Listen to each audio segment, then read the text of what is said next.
Good morning all of you, this is Aruna Badgotiya और हम पढ़ रहे हैं यूजेस ऑफ गुड कंडक्टर। तो आप सभी डेली लाइफ में अपने देखते ही होंगे कि गुड कंडक्टर का यूज़ किस में होता है। जनरली कुकिंग यूटेंसिल्स बनाने के लिए इसका यूज़ किया जाता है, जैसे copper, aluminium, alloy like bronze, stainless steel. आप सभी ने देखा होगा कि ये सभी जो होते हैं गुड कंडक्टर ऑफ इलेक्ट्रिसिटी होते हैं, इसीलिए हम फूड की मेकिंग के लिए इनका यूज़ करते हैं। हम नेक्स्ट पढ़ रहे हैं बेड कंडक्टर्स, इनको इंसुलेटर्स भी बोलते हैं। तो आपने देखा होगा इंसुलेटिंग हैंडल्स। इंसुलेटिंग हैंडल्स का मतलब ये होता है कि बहुत सारे ऐसे अप्लायंसेस होते हैं, जैसे आपने देखा होगा कि कुकिंग पैन। कुकिंग पैन का मतलब होता है, या तो फिर हम बोले जिसमें रोटी हम बनाते हैं उस पैन का भी हम बात कर सकते हैं, या प्रेशर कुकर। तो इनके हैंडल्स जो होते हैं वो पर्टिकुलर किसी मटेरियल के बने होते हैं, जिसको बेकेलाइट बोला जाता है। ये प्लास्टिक टाइप मटेरियल ही होता है जो कि बेड कंडक्टर होता है, ताकि आपके हाथ वगैरह ना जले। क्योंकि जो मान लीजिए कोई बर्तन है, अगर वो हीट से गर्म हो गया है तो वो हीट कहाँ तक पहुँच सकती है, आपके हाथ तक पहुँच सकती है। तो इसीलिए जो हैंडल्स होते हैं वो किससे बने होते हैं, इंसुलेटिंग हैंडल्स होते हैं, और वो बने होते हैं प्लास्टिक्स या बेकेलाइट से, ताकि वहाँ तक जो हीट है वो फ्लो ना हो और आपके हाथ भी ना जलें। और फिर आता है फॉल्स सीलिंग्स। फॉल्स सीलिंग का मतलब ये होता है generally made of plaster of Paris. आपने घर में देखा होगा सीलिंग जो होती है अपने घर की, वो किससे बनी होती है, प्लास्टर ऑफ पेरिस से या एस्बेस्टोस और वुडन प्लाईवुड से बनी होती है। क्यों? क्योंकि ये क्या करती है, एक लेयर फॉर्म कर देती है, जिसके कारण जो घर होता है हमारा वो गर्म बना रहता है। आपने देखा होगा बहुत सारे लोग ऐसे होते हैं कि घर के अंदर फर्नीचर के थ्रू वॉल पर फर्नीचर बनवा देते हैं, ताकि वॉल जो होती है ठंडी होती है, जिससे कि ठंड जो होती है वो अंदर तक माइग्रेट ना हो। तो अगर हम वहाँ पर अगर मान लीजिए अगर लकड़ी लगवा देते हैं या वुड लगवा देते हैं या फर्नीचर बनवा देते हैं, तो उसके कारण क्या होता है, या सीलिंग जो बनवा देते हैं, तो उसके कारण क्या होता है, जो ठंड होती है वो अंदर नहीं आती है और घर भी जो होता है वो गर्म बना रहता है। वूलन गारमेंट्स, हम ठंड के दिनों में या विंटर सीजन में जनरली वूलन गारमेंट्स का यूज़ करते हैं, ताकि इससे क्या होता है कि जो फाइबर्स होते हैं, वूल के जो फाइबर्स होते हैं वो बेड कंडक्टर ऑफ हीट होते हैं। मतलब हीट जो होते हैं उसको अंदर ही स्टोर्ड करके रखते हैं, और एयर जो होती है उसको फ्लो नहीं होने देते हैं अंदर की तरफ, जिससे कि हम गर्मी को फील करते हैं। फिर आता है इग्लूस। इग्लूस आपने देखा होगा, जनरली इग्लूस जो होते हैं वो आइस के ब्लॉक्स होते हैं। मतलब कि उसमें क्या होता है, आइस ब्लॉक्स बने होते हैं, और ये जनरली कहाँ होते हैं, जहाँ पर बहुत ज़्यादा विंटर सीजन, जहाँ पर मतलब जहाँ पर बहुत ज़्यादा बर्फ़ गिरती है वहाँ पर ये प्रेजेंट होते हैं। तो एस्कीमोज जो होते हैं वो डबल वॉल्ड हाउस बनाते हैं। एस्कीमो एक स्पीशीज़ है, एक जनजाति है बोल सकते हैं इनको। कभी आपने हिस्ट्री वगैरह में इनका नाम सुना होगा कि एस्कीमो जो है एक तरह की जनजाति होती है जो ठंडे प्रदेशों में रहती है। तो ये क्या करते हैं, आइस के लिए एक डबल वॉल्ड हाउस बनाते हैं, जिसमें एयर इनक्लोज्ड होती है बीच में। तो ये क्या करती है, transmission of heat generate with in the igloo and hence it keep them warm, जिससे कि जो इग्लू होता है वो क्या बना रहता है, गर्म बना होता है। और फिर आता है डबल वॉल्स। तो डबल वॉल्स जो होती है, जैसे डोर, रेफ्रिजरेटर हैव 2 लेयर्स। आपने देखी होगी बीच में थर्माकोल होता है और आसपास जो होती है मेटेलिक लेयर होती है।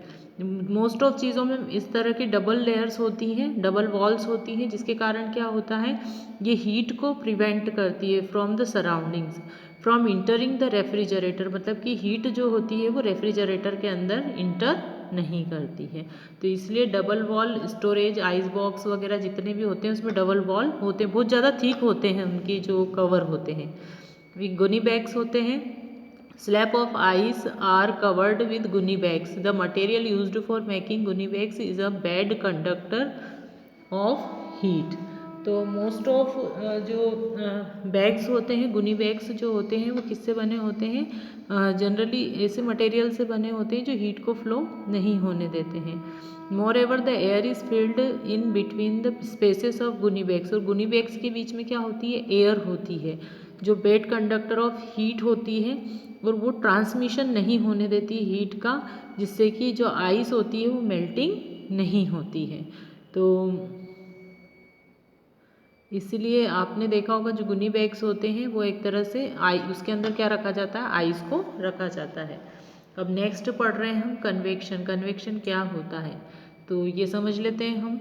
तो most of the liquids and gases are bad conductor of heat. जो बहुत सारे ऐसे लिक्विड और गैसेस होते हैं जो बैड कंडक्टर होते हैं हीट के, therefore they can't be heated by conduction, जो कि कंडक्शन के थ्रू हीट नहीं होते हैं। Then how are they heated, कैसे हीटेड हो सकते हैं ये?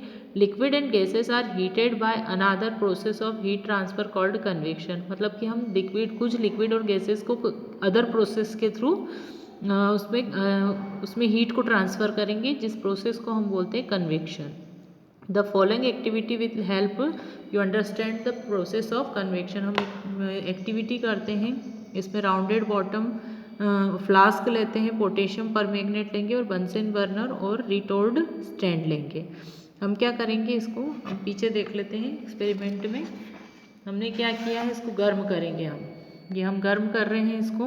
इसमें क्या लिया है, कोल्ड वाटर सिंक है और इसमें हॉट वाटर राइस है। मतलब यहाँ से कोल्ड वाटर सिंक हो रहा है और यहाँ से राइस हो रहा है, मतलब कम होता जाता है। ये बुनसेन बर्नर है, लाइट पिंक कलर इसमें हमको मिल रहा है। पोटेशियम परमैंगनेट, पोटेशियम परमैंगनेट जब पानी में मिक्स होता है तो पिंक कलर देता है। और ये rounded flask, rounded bottom flask है और इसके अंदर हमने वाटर भरा है। तो ऑब्जर्वेशन करते हैं, the purple coloured solution rises from the bottom of the flask up to the surface of water and then moves downward near the wall of the flask. How does this happen? तो इसमें क्या होता है, जो purple colour जो ये हमने potassium permanganate डाला है, जब ये पानी में मिक्स होता है तो उसके कारण क्या होता है, जो फ्लास्क है उसके बॉटम में कौन सा एक्चुअली देखा जाए तो पिंक कलर आने लगता है। तो इसका क्या इफेक्ट होता है, इसको डिस्कस कर लेते हैं हम। When water at the bottom of flask near the flame gets heated, it expands and become lighter, so hot water rises upward and carries heat to the surface. तो इसमें क्या होता है, जो वाटर होता है वो बॉटम फ्लास्क के नीचे की तरफ जैसे जैसे हीट होता है, पानी का कलर कैसा होता जाता है, लाइट पिंक होता जाता है ऊपर की तरफ। और कोल्ड वाटर प्रेजेंट रहता है, तो कोल्ड वाटर कहाँ जाता जाता है, नीचे की तरफ जाता है, और जो गर्म पानी है वो फैलता जाता है। कुछ टाइम बाद क्या होता है, this water also gets heated and rises upward, cold water from the above surface comes down again. और जो गर्म वाटर रहता है वो ऊपर की तरफ जाता है और ठंडा वाटर नीचे की तरफ आता है। In this case heat is transferred from hot water at the bottom of the flask to the cold water at the top by the actual movement of water itself. This cyclic movement of water is called convection current. तो ये जो process होती है जिसमें hot water जो होता है वो बॉटम की तरफ जाता है, कोल्ड वाटर जो होता है वो टॉप की तरफ रहता है और उनमें क्या होता है, मूवमेंट होता है। तो इस साइक्लिक मूवमेंट को क्या बोलते हैं, कन्वेक्शन करेंट। तो heat is transferred in liquid bye convection. तो हीट जो होती है अगर वो लिक्विड के थ्रू ट्रांसफ़र होती है तो उसको हम बोलते हैं कन्वेक्शन।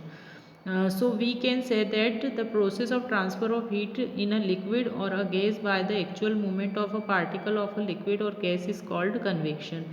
इसका मीनिंग ये होता है, मान लीजिए अगर कोई लिक्विड या फिर गैस है, उसके मॉलिक्यूल्स का मूवमेंट अगर होता है, उनके पार्टिकल्स के थ्रू अगर होता है तो उसको हम बोलते हैं कन्वेक्शन। जैसे हम कंपेयर करते हैं, जैसे when student come one by one two receive there answer sheet and go back. ये हमने पहले ही देख लिया था कि एक के बाद एक अगर कोई चाइल्ड अगर आंसर शीट देता है तो वो एक के बाद एक के पास जाती रहती है। तो वैसे ही क्या होता है, इसमें भी मूवमेंट होता है क्योंकि इसके मॉलिक्यूल्स क्या होते हैं, क्लोजली पैक्ड रहते हैं। तो practical appliances of convection current, हम प्रैक्टिकल्स देख लेते हैं। जैसे वेंटिलेटर्स, घर में आपने देखा होगा कि हम बहुत जगह ऐसी जालियाँ लगाते हैं जिससे कि ठंडी हवा अंदर आ सके। तो rooms are provided with ventilator, exhausted fans near the top of side walls. तो आपने देखा होगा साइड में हम खिड़कियाँ भी बनाते हैं, एक्सहाउस्ट फैन लगाते हैं ताकि जो गर्म हवा है वो बाहर चली जाए। तो air breathe out in warmer and hence lighter than the ordinary air. तो उससे क्या होता है, जो बाहर की एयर होती है वो रूम के अंदर इंटर करती है। तो इसलिए हम क्या करते हैं घर में, और फ्रेश हवा अंदर की तरफ आती है और वार्म हवा जो होती है वो बाहर की तरफ चली जाती है। वैसे ही चिमनी लगाते हैं, बहुत बड़ी बड़ी जो कंपनियां होती है उसमें क्या लगी होती है, चिमनियाँ घर में भी लगाते हैं आजकल। Chimneys are fitted in the factories to remove undesirable fumes. तो जो गर्म हवा होती है या जो धुआं होता है उसको बाहर निकालने के लिए हम क्या करते हैं, चिमनीज लगाते हैं। फर्नेस गैसेस जो होती है लाइटर देन एयर, तो therefore they rise up and escape through the chimney.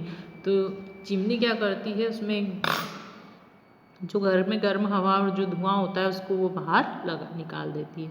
फिर installation of room heaters, it is advisable to place the room heaters at the ground level for effective heating the warm air near the heater rises up and the cool air from the air areas rushes into fill its space। तो installation of room heaters भी लगाते हैं। तो room heater क्या करता है, room को heat करने में हेल्प करता है। उसमें भी क्या होता है, हीट होती है तो आसपास की एयर को गर्म होती जाती है, फिर थोड़ी दूर तक की एयर जो होती है वो गर्म हो जाती है। और कन्वेक्शन करंट हम नेचर में भी देख लेते हैं कि नेचर में कैसा होता है। तो बहुत सारे एरियाज ऐसे होते हैं जहाँ पर हम कन्वेक्शन को देख सकते हैं। नाइट में भी देख सकते हैं, सी पर जैसे समुद्र में देख सकते हैं तो सी ब्रीज हम देखते हैं। Land absorbed heat faster than the sea, जो ज़मीन होती है वो सी की अपेक्षा मतलब समुद्र की अपेक्षा जल्दी गर्म हो जाती है। तो ड्यूरिंग द डे टाइम, दिन के समय क्या होता है, land heat up more quickly than the sea water, thus the air above the land surface being heated expand the rises up the cooler heat above the sea surface blow toward the land and take its place। This setup of convection current, the cool air from the sea blowing toward the land is called the sea breeze। तो अगर मान लीजिए जो cool air होती है वो अगर सी पर ब्लोइंग करती है, घूमती है ना, तो उसको हम बोलते हैं सी ब्रीज। आपने कभी कभी देखा होगा सी ब्रीज हमको दिखता भी है। The windows of the houses in coastal areas are made up of face of the sea receive the cool air sea breeze. तो इसीलिए क्या होता है, जो हमारा जो समुद्र के आसपास जो घर बने होते हैं तो उसे समुद्र से ठंडी ठंडी लहर आती, क्योंकि वहाँ पर क्या बनते हैं, सी ब्रीज बनते हैं और वार्म एयर ऊपर जाती है और फिर वापस जो समुद्र से ठंडी होकर आती। तो ये कभी कभी आपने देखा होगा कि नदी के आसपास जो घर होते हैं वहाँ पर भी वो घर हमेशा ठंडे रहते हैं। क्यों रहते हैं, क्योंकि जो हवा जब समुद्र से घर की तरफ आती है तो समुद्र का पानी उसको क्या कर देता है, ठंडा कर देता है। ये इसमें दे रखा है। और वैसे ही लैंड ब्रीज, तो लैंड ब्रीज में क्या होता है, लैंड ब्रीज में एक तरह से देखा loses heat faster than the sea. तो at night the land cools more quickly, land जो होते हैं रात के समय में कूल हो जाते हैं। तो क्यों होते हैं, क्योंकि सी वाटर जो होता है वो कहाँ पर आता है, सी वाटर से जो लहर आती है पानी की वो कहाँ तक आती है, घर तक आती है ना। तो जब वो घर तक आती है तो उसके कारण जो घर होते हैं वो भी क्या हो जाते हैं, ठंडे हो जाते हैं। तो the cool air from the land blowing toward the sea is called the land breeze. तो जो घर से अगर मान लीजिए ठंडी हवा कहाँ तक जा रही है, समुद्र तक, तो उसको बोलते हैं हम लैंड ब्रीज। देन आता है रेडिएशन। तो रेडिएशंस क्या होती हैं, तो रेडिएशन जो है वो मैं आपको बता देती हूँ फिर भी।